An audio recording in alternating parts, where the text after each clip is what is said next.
Um mergulho nas águas traiçoeiras da inadequação e da solidão. É isso que Maré Alta, o filme do Marco Calvani, protagonizado pelo Marco Pigossi, faz com a gente. É uma história muito intensa e ambivalente que nos confronta com os desencontros do amor e com a difícil experiência de não pertencer. O filme faz a gente sentir aquele peso da solidão como se fosse uma maré que nos arrastasse para as profundezas do desespero. Que no final das contas acaba sendo um tipo de solidão que é muito frequentemente vivido por sujeitos LGBTQIAP+.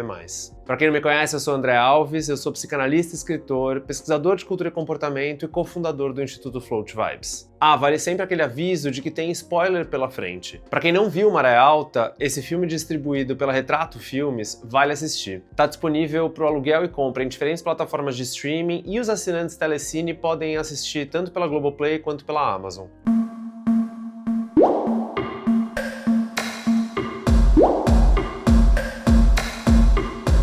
O filme conta a história do Lorenzo, que é um imigrante sem documentação para permanecer nos Estados Unidos e que, por um caldo do destino, acaba se vendo sozinho e sem rumo em Provincetown. Até que ele encontra o Maurice e, num romance de fim de verão, os desencontros do Lorenzo vão transbordar ainda mais. Esse é um pouco do ponto de partida de Maré Alta. A sequência inicial é muito boa para resumir o momento em que o Lorenzo se encontra. Ele tá de cabeça para baixo, exposto, nu, saudoso e sem ar. Como se ele tivesse à deriva e de coração partido. Esse lugar de estar sem fôlego, na minha visão, encapsula uma parte bastante fundamental do que é ser dissidente. É uma experiência radical de deslocamento. Ele fala, inclusive, que durante muito tempo ele teve a impressão de que a vida dele estava acontecendo em outro lugar. Como se ele fosse um exilado da própria vida. Como se ser uma subjetividade LGBTQIAP+, fosse também uma experiência de exílio. E no caso do Lorenzo, é também um exílio dentro de si. Vamos pensar um pouco mais na situação em que ele se encontra. Ele não tem mais a identidade de grupo da cultura, porque ele está em outro país. Ele também não tem mais o trabalho para o qual ele estudou para desempenhar, porque nos Estados Unidos a formação dele não importa muito, pelo que a gente aprende no filme. E ele também não tem mais a identificação com a religião que talvez tivesse dado para ele algum tipo de sentido em algum momento. Olha que experiência intensa de fragmentação, essa de perder ou de estar sem tantos índices de reconhecimento de si mesmo. E tudo isso vai se agravar ou vai agravar um sentimento de não ser olhado, de não ser cuidado, de não ser visto. O lugar que o Lorenzo escolhe também é bastante interessante para a gente pensar nessa ideia de exílio. Provincetown, em Massachusetts, nos Estados Unidos, tem uma história bastante simbólica com a pandemia da AIDS nos anos 80. A cidade funcionou como uma espécie de refúgio para pessoas LGBTQIA+, com AIDS, que eram marginalizadas, repudiadas e repelidas em grande parte dos Estados Unidos, em grande parte do mundo, e que, ao contrário disso, foram acolhidas pela comunidade dessa cidade. Até hoje, P-Town é conhecida como uma espécie de paraíso queer, pelo menos durante o verão. Então olha que movimento interessante. Ele vai para um suposto paraíso gay para escapar do aprisionamento que foi a criação em uma família religiosa mais rigorosa, uma criação bastante evangélica, pelo que a gente tem notícias. Só que é também nesse suposto paraíso que ele vai para o inferno do desamparo. O verão em P-Town promete uma festa sem fim, mas conforme o verão vai chegando ao fim, parece que vai se transformando no lugar mais solitário do mundo. Daí o que vai ser esse exílio? Uma vivência profundamente ambivalente, porque a saudade que ele sente não vai ser exatamente de Itu, que é da onde ele saiu, mas sim uma saudade de um senso de casa, um sentimento muito difícil de separar da sensação de abandono. Como na canção do Exílio, que relata a saudade em um outro tempo, sobre outra terra, o Lorenzo também está vivendo a saudade que está grudada num deslocamento radical. E aí, seguindo nessa direção, eu penso que Maré Alta é também uma canção do exílio, o exílio da norma, uma saudade ambivalente de ser e de não ser acolhido por esse sistema cis, hétero, patriarcal. Claro que o exílio de um homem branco e cisgênero vai ser diferente de outras constituições somáticas e subjetivas, mas há um exílio. E essa maré vai subindo a ponto dele se sentir ameaçado, à beira de se afogar. E o desfecho do filme vai também ser sobre o jeito que cada um consegue dar para não se sentir afogado pela norma e nem pela solidão. Na cena em que o Lorenzo explode em fúria, ele diz pro Scott: "Eu não sou mais sozinho do que você." Quem acompanha o meu trabalho sabe que solidão gay e solidões LGBTQIAP+,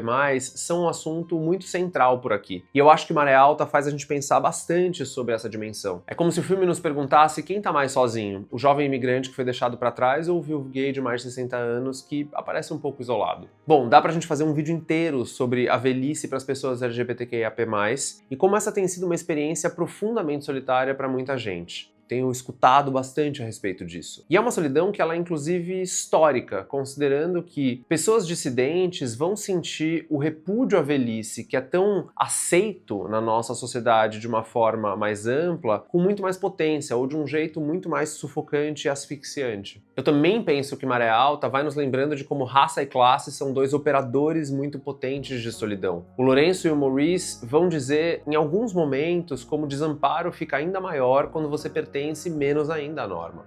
E é interessante como isso se infiltra na relação dos dois. Por exemplo, quando o Lourenço acha que o Maurice é ativo porque é um stud, que é essa palavra que significa muitas vezes um cara mais gostoso, que é viril, é sarado, é grande, enfim, vai representar para o Lourenço necessariamente que a sexualidade do Maurice é essa de atividade, ou da posição de ativo. Só que esse achatamento faz com que o Maurice se sinta muito reduzido e muito objetificado, que é um tipo de racismo que muitos homens negros relatam, inclusive ou principalmente dentro de relações interraciais. Olha como a discriminação é esse processo dinâmico e que nos atravessa de formas muito distintas em momentos muito inesperados, inclusive. É curioso que nessa situação específica o clima é completamente quebrado. Traz para a cena sexual algo muito traumático que acaba barrando a experiência da brincadeira, da sedução. É aquele bom lembrete de como a gente muito frequentemente também vai para a cama com os nossos traumas. Tanto os nossos traumas pessoais quanto os coletivos. E claro, com as nossas solidões. Sejam elas muito individuais e subjetivas, quanto aquelas que são um pouco mais coletivas e até estruturais. Sempre lembrando que, para quem se interessa por esse tema, vale escutar os episódios sobre solidão gay do Vibes em Análise ou mesmo ler o capítulo 9 do livro que eu escrevi junto com o Lucas Littke. Conceituando um pouco, a solidão geralmente tem a ver com um déficit de intimidade, com o sujeito querer se sentir mais vinculado ou melhor vinculado do que necessariamente se sente. Em geral, tem bastante a ver com uma dimensão qualitativa. O que fica muito evidente, pelo menos na minha experiência clínica, é como a solidão tem a ver com não sentir que a sua experiência e a sua dor importam sob o olhar do outro. É um registro bastante contemporâneo esse de se sentir sem espaço e sem tempo para dividir a sua dor e a sua história com o outro. De uma forma mais profunda mesmo, né? De sentir algum tipo de experiência de amparo. A crise da solidão que a gente vive atualmente não está ligada apenas às dificuldades que o contemporâneo impõe às nossas relações, ao tempo que a gente inclusive tem disponível para o trabalho relacional, para o encontro de uma forma geral, para a entrega que a gente consegue desempenhar dentro dos laços. Mas isso também tem a ver com a nossa capacidade de fazer luto, de fazer desligamentos. Porque no final das contas, a gente conseguir enlutar uma relação é também aquilo que vai abrir espaço para que a gente consiga se enganchar ou se investir em outras relações. É curioso como o Lourenço experimenta essa falta de espaço e interesse do outro em ajudá-lo a elaborar essas perdas de diversas formas. São muitas cenas em que alguém pergunta pro Lourenço como ele tá e no momento seguinte, quando ele começa a responder, ele é interrompido. Como se ninguém tivesse de fato muito interessado no que ele está sentindo, ou mesmo no que ele tem a dizer. Como se ninguém tivesse muito interessado nessa grande luta contra o luto da relação com o Joe que o Lourenço claramente segue enfrentando, ou pelo menos calando. Tudo isso vai aprofundando bastante essa experiência de solidão. Daí se consolida aqui aquela imagem muito clássica de se sentir exilado na multidão. O Maurice também experimenta isso. Por exemplo, quando na festa ele vai tentar contar para os amigos o que ele está passando com o Lourenço na pista, e os amigos interrompem para comentar que um cara gostoso acabou de passar. Então olha como a solidão em Maré Alta, de uma forma geral, nos apresenta esse déficit de intimidade com bastante frequência. Eu também quero analisar um pouco as cenas menos românticas do filme. Por exemplo, aquela na praia em que o Lourenço tá aos pedaços e eu acho muito interessante como ele vai e se ajoelha para fazer oral em um desconhecido. É parecido com aquele momento em que ele transa com um cara que ele conhece no bar e experimenta um tipo bastante específico e infelizmente muito recorrente de abuso, vale a gente sublinhar. O que a gente está vendo quando a gente junta essas duas cenas? A repetição. Quando a gente não consegue elaborar alguma coisa, metabolizar pelo menos uma parte dessa angústia, e aí isso vai se repetir. A repetição é esse estado intermediário entre o impacto bruto e a rememoração. E o que se repete aqui? Uma gramática relacional muito pautada pelo abuso na vida do Lourenço. Então a gente está falando de um elemento que eu penso ser bastante fundamental para a constituição do desejo gay, se é que isso existe. Um comportamento inequivocadamente destrutivo, orientado por um impulso bastante orgástico de aniquilação, uma proximidade muito grande entre a fúria mortífera pela morte e o prazer. Então, se a gente pensa no desejo gay ou nos desejos gays no plural, esses desejos são profundamente afetados por discursos de ódio, por conteúdos traumáticos. A gente está sempre transitando nesse limiar entre o prazer, o asco, o desejo, a repulsa. Tem muitos afetos negativos presentes, por mais moralista que às vezes a gente queira ser, ou mesmo positivistas, né, happycráticos, de que na verdade só existem coisas boas, mas não. O nosso desejo também é composto por homofobia internalizada, por epistemologia do armário, por amor de Kenga, enfim, dá pra gente nomear muitos jeitos da gente pensar o que atravessa o nosso desejo ou os desejos gays. É uma dança bastante específica entre atração, repulsa, uma fusão da sexualidade com o sofrimento e também com a satisfação. Mas eu também queria fazer um convite para a gente pensar nessa cena da praia por um outro ângulo.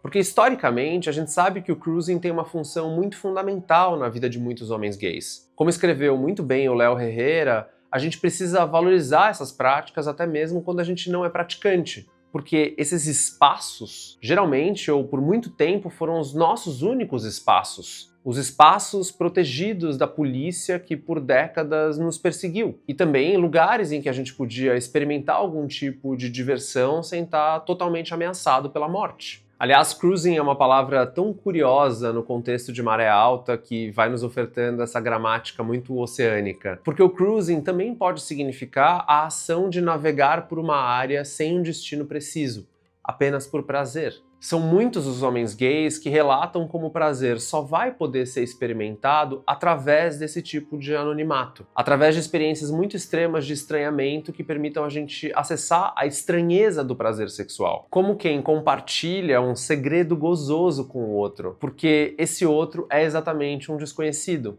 Um prazer que parece que só pode ser acessado porque o sujeito, o outro e os outros estão imersos ou estão compartilhando uma zona de segredo, uma zona de anonimato que potencializa ou permite que esse prazer sexual tão desconhecido seja acessado. Dá pra gente pensar também como Freud falava sobre efração, essa diluição, essa perda das margens e dos contornos do desejo, do gozo ou mesmo do objeto do sujeito que muitas vezes, de novo, está presente no sexual. Mas também dá pra gente pensar naquela ideia de extimidade do Lacan. Ele trabalhou isso em diferentes textos, esse neologismo com intimidade que vai descrever a relação paradoxal do sujeito com o que existe de mais íntimo, mas que se dá de uma forma radicalmente exterior, que está situada no foro mais íntimo do ser, no foro, que está fora. Dá pra ir longe, eu sei.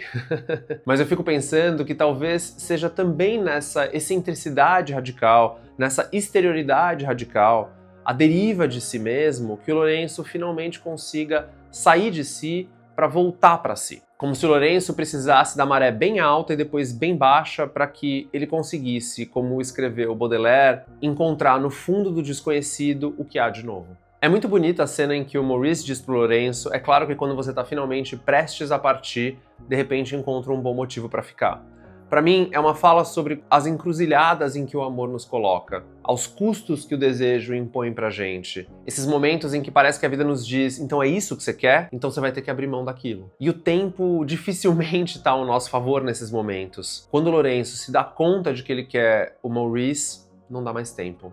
O Maurice já partiu. Eu fiquei pensando que é como se ele precisasse reencenar o abandono do Joe com o Maurice para então fixar a base e ir em busca de alguma outra posição. Olha como é forte o poder de um novo amor para superar o anterior. É em relação que se dá a transformação. Só que eu também penso que esse momento escancara o tamanho do isolamento em que o Lourenço se encontra. Aqui eu tô pensando pela ótica do Jurandir Freire Costa sobre desenraizamento, desse insulamento mesmo. Qual que é a experiência fundamental de muitos imigrantes? Um desmonte da identidade pública, que é esse pilar tão fundamental de quem eu sou e que não consegue mais ficar de pé. E daí isso vai produzindo uma angústia bastante profunda que vai ser provocada por um sentimento de iminência, como se tudo tivesse prestes a cair, como se toda a chance tivesse prestes a ser perdida. É um estado psíquico que, na minha visão, é bastante amplificado pelo sentimento de abandono do Estado, da cultura, da família, que pessoas LGBTIA+,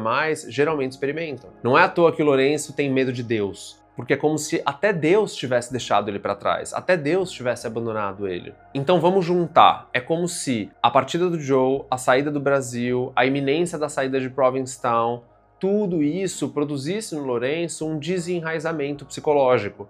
Ou seja, a experiência de perda dos vínculos de uma determinada forma de vida. A gente está falando de quando os mecanismos básicos de ajuste e de reconhecimento de si são desestruturados, são desorganizados. Daí isso vai resultar em apatia, em inércia, em falta de curiosidade pelo mundo, como aquele amigo garçom diz para ele, meu pobre garoto triste. Vai se perdendo os vínculos com o senso de si e o sujeito vai ficar como no final das contas?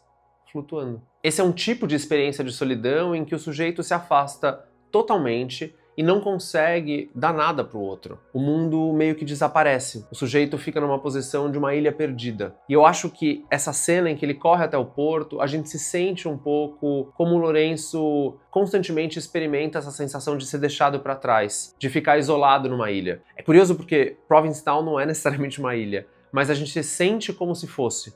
Como se o Lourenço ficasse sem acesso ao continente mesmo, ou às relações, ou aos vínculos fundamentais com ele, com o outro e com o mundo. Então eu acho que tudo isso está sendo reencenado e revivido nessa cena, ou nesse momento, porque essa é a dor do trauma, a repetição. É a gente convocar em uma experiência toda a dor que a gente viveu em diferentes momentos da vida.